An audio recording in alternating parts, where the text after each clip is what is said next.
자, 배열 두 번째 이야기 들어갈게요. 자, 익히 아는 얘기예요. 2차원 배열. 자, 개별적인 배열이네요. 배열이 새로운 배열의 원소가 되는 형태. A라는 배열이 있고 B라는 배열이 있고 C라는 배열이 있을 때 새로운 배열을 만드는데 원소가 A, B, C가 되는 거예요. 그러면 요 변수를 만드는 요 과정을 생략하고 이 A 자리에 1, 2, 3을 바로 갖다 넣어도 되겠죠. 이런 식으로 이제 일괄 생성 가능하고요. 코드 가독성 때문에 이렇게 줄 바꿈해서 정의하는 경우도 간혹 있어요. 자, 2차 배열일 때는 행하고 열로 나눠져요. 그래서 이렇게 2차 배열을 만들면은 배열 안에 개별 배열, 자꾸 이거 못하겠네. 개별 배열이 포함된 형태의 구조를 가져요. 0번째 행, 1번째 행, 2번째 행이 됩니다. 그래서 마이리스트에 0번째를 출력해라 라고 하면은 얘가 0번째예요. 그러니까 1, 2, 3이라는 배열이 통째로 나오고요. 1번째 출력해라 라고 하면은 그 다음 게 통째로 나오고 2번째 출력해라 라고 하면은 세 번째 게 통째로 나오는 거죠. 자, 그럼 이제 원소에 접근할 때는 요거 하나씩 각각 제어를 하는 거예요. 자, 행열 순서로 접근하면 됩니다. 0번째 행의 1번째 열이다. 뭐 이런 식으로요. 자, 마이리스트의 0번째 행의 0번째 열. 0번째 행의 0번째 열이니까 1. 1번째 행의 1번째 열이니까 20이 되고요. 2번째 행의 1번째 열. 200. 그 다음에 2번째 행의 2번째 열은 300. 이런 식으로 행열 순서로 접근한다. 자바랑 똑같죠? 자, 그래서 A와 B라는 각각의 배열을 만들고요. myAR1에다가 AB를 넣었어요. 그러면 출력하면은 이렇게 통째로 출력이 되겠죠. 이걸 이제 축약해서 표현할 때는 보통 요 변수 만드는 과정을 생략하고 이렇게 한꺼번에 코딩을 하기 마련이고요. 이게 0번째, 1번째가 되겠죠. 자, 원소에 각각 접근할 때는 행열순으로 접근하면 되고요. 각각의 원소 출력 되겠죠? 뭐 어렵지 않은 내용이니까 넘어갑시다. 자, 2차 배열의 길이. 자, 그 공간 때문에 배열을 행수를 두 개로 줄였어요. 자, 2차 배열의 길이는 행수를 의미해요. 요 이름 점 랭스라고 하면은 행수니까 2가 나와요. 1개, 2개. 각각의 행마다 열의 수를 개별적으로 구해야 돼요. 그럼 0번째 행의 개수는 3개, 1번째 행의 개수도 3개가 되겠죠.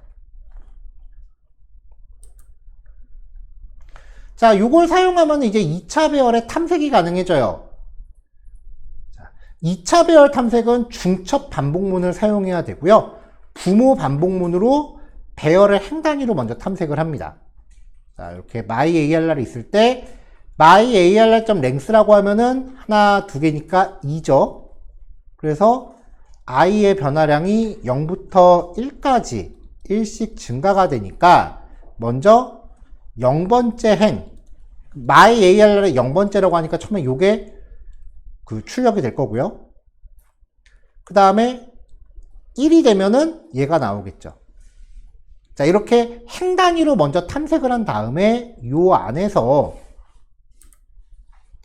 이 myARR의 i번째를 가지고 새로운 반복문을 구성하면 돼요. 요거 자체를 하나의 독립 배열로 보는 거예요. 그 길이만큼 처리하면서 i번째 행의 j번째 열에 대해서 접근해라 라고 하면은 배열을 하나씩 건드릴 수 있게 되죠. 사실 요 정도까지만 그 해결해도 실제 웹페이지 만드는데 문제 되진 않아요. 자, 이번에는 for 오프문으로 봅시다. 배열을 통째로 for 오프문으로 걸면은 이 row라는 변수에 1, 2, 3짜리 배열 하나와 4, 5, 6짜리 배열 하나가 통째로 들어가요. row 출력하면은 각각 통째로 들어가는 거죠. 콘솔.그룹으로 그룹핑 했고요. 그럼 이 row를 가지고 반복을 또 돌리는 거예요. 로우를 가지고 반복을 또 돌리는 거죠. 그러면 콜에 들어가는 게 이걸 가지고 반복을 돌리니까 콜은 1, 2, 3. 그 다음에 4, 5, 6을 가지고 또 돌리면은 콜은 4, 5, 6이 되겠죠. 1, 2, 3, 4, 5, 6. 자, 이렇게 행마다 열의 수를 따로 접근해야 되는 이유가 이 가변 배열이라는 형태 때문에 그래요. 행마다 열의 수가 다른 배열 형태예요. 자, 2차원 배열은 배열 안에 개별 배열이 포함된 형태의 자료 구조를 가져요. 그래서 각각의 행마다 서로 다른 크기의 배열을 포함할 수 있다는 거죠. 자, 0번째, 1번째, 2번째인데 행 단위로요. 각각 이렇게 다를 수 있다는 거예요.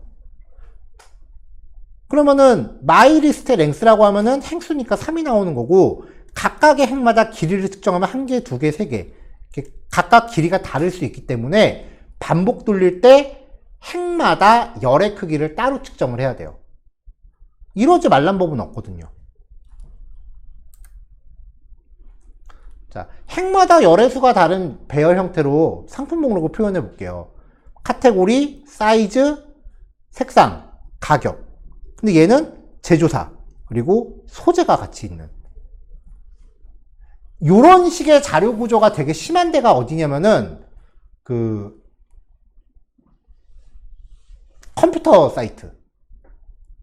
스펙이 다 똑같이 있는 게 아니라 상품 목록마다 어떤 거는 스펙이 표시가 되는 게 있고 안 되는 게 있어요. 컴퓨터마다 스펙 항목이 다 달라요. 그래서 걔네들은 그 데이터베이스 짤 때 데이터베이스 필드 구조가 좀 되게 유연하게 짜야 돼요. 그러니까 테이블 구조를 픽스 짓기가 되게 힘든 사이트예요. 그래서 저 같은 경우는 아예 데이터베이스에 우리가 내일 공부할 텐데 그 제이슨이라고 하는 자료 구조가 있어요. 데이터베이스 필드에 제이슨을 저장하게끔 하는데, 얘를 프로그램으로 DB에서 끌고 오려면은 처리가 조금 골치 아파지기는 해요. 자, 어쨌건 뭐 이런 식으로 가변 데이터가 얼마든지 가능할 수 있다라는 거. 자, 그럼 이제 반복 돌면서 items.length라고 하면 일단 아이템의 길이는 3이죠. 그럼 0번째, 1번째, 2번째 상품인 거고, items의 0번째 길이 4네요. 1번째 길이는 5고 2번째 길이는 6이죠. 그럼 i 값에 따라서 j 값이 계속 동적으로 바뀌겠네요. 네, 이런 식으로 해서 가변 배열의 항목들을 탐색할 수 있다. 자, 배열 얘기할 때 제일 처음에 나왔었던 그 성적표 데이터, 그거를 다시 한번 2차 배열로 정의를 했고요. 요걸 가지고 학생별 총점과 평균을 구해볼게요. 학생별 총점이니까 요것 따로, 요것 따로, 요것 따로 합산을 해야 돼요. 일단은 2차 배열 탐색하는데, 배열의 길이만큼 탐색한다는 거는 학생 수만큼 탐색한다는 거죠.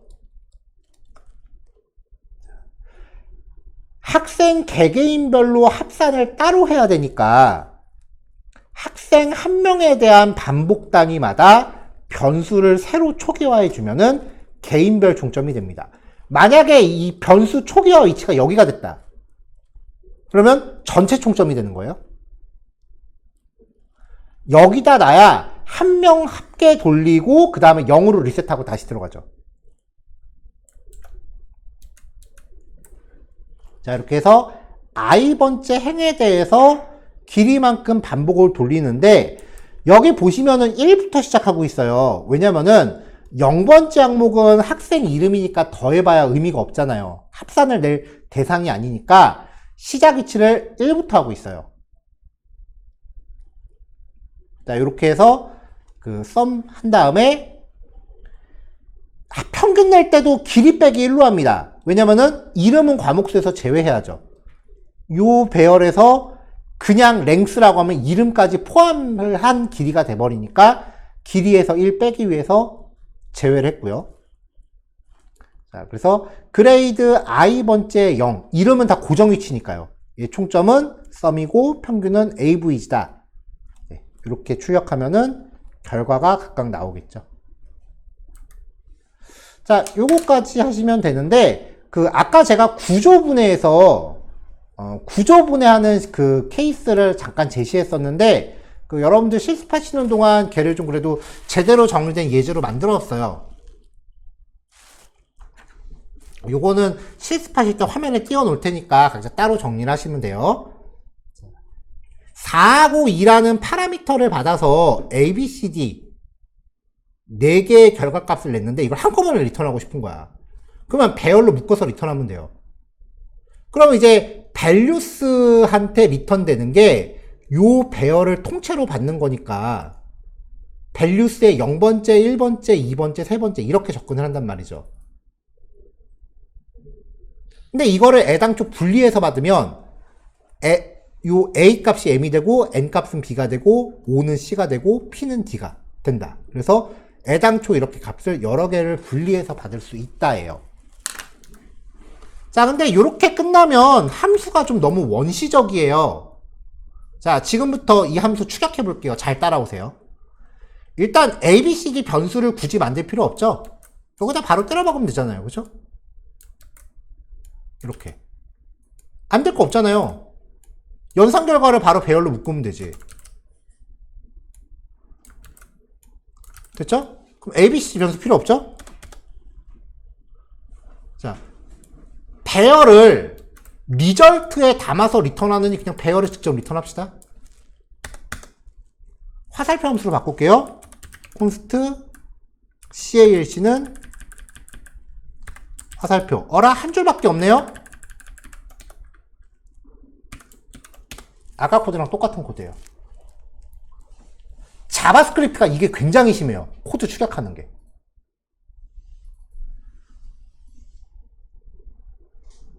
그래서 리액트에 적응을 하기 위해서는 이 문법에 빨리 적응을 해야 돼요. 이게 굉장히 갭이 큰 게 제가 오늘 시작할 때 갭이 크다고 얘기를 했단 말이에요. 다시 원복할게요. 자, 아까 거는 밑에다가 주석으로 표기해 놓을게요. 이렇게. 대부분 자바스크립트 수업에서는 다 이렇게 가르쳐요. 이게 가장 기본 문법이니까. 그래서 자바스크립트 사실 문법 우리처럼 이렇게 오래 가르치지도 않아요. 보통 그냥 하루 퉁치고 말아요. 그 다음에 바로 이제 자바스크립트 API를 쓰느냐? 거의 그러지도 않아요. 자바스크립트 API는 가르쳐 주지도 않고 기본 API는 언급도 안 하고 그냥 라이브러리로 바로 넘어가요. jQuery라는. 이게 거의 대부분 자바스크립트 처음 접근하시는 분들이 공부하는 테크트리예요. 그럼 이제 이 jQuery를 요즘은 jQuery 잘 안 쓴대. 리액트가 대세래 라고 해서 리액트를 공부하려고 하면은 일단 기본 문법 당연히 다 알고 있겠지. 이런 문법 당연히 다 알 거야. 그리고 자바스크립트 API도 필요한 건 다 알고 있겠지. 그러니까 최고 포식자가 굳이 기초 내용을 수업할 필요는 없어. 그러니까 이거 다 알고 있죠? 그리고 그냥 다짜고짜 이 문법 튀어나와요. 그래서 리액트 JS가 접근 진입 장벽이 되게 높은 이유가 자바스크립트 기본기를 충분히 연습할 만한 수업 과정이 거의 없어요. 자바스크립트 포지션이 그래요.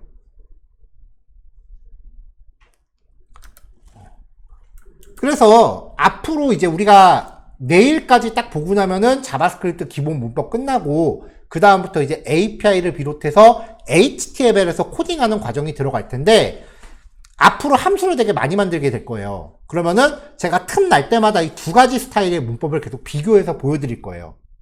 그럼 그때 문법이 저렇게 변하는구나. 결국은 똑같은 얘기인데 이렇게도 할 수 있고 저렇게도 할 수 있구나 라는 거를 매번 비교해서 빨리 적응을 하셔야 돼요.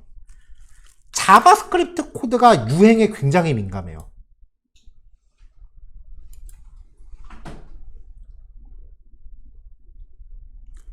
자, 그러니까 요 구조분해에서 쓸 수 있다와 화살표 함수를 쓰면은 함수가 말도 못하게 되게 극단적으로 축약될 수 있다라는 거.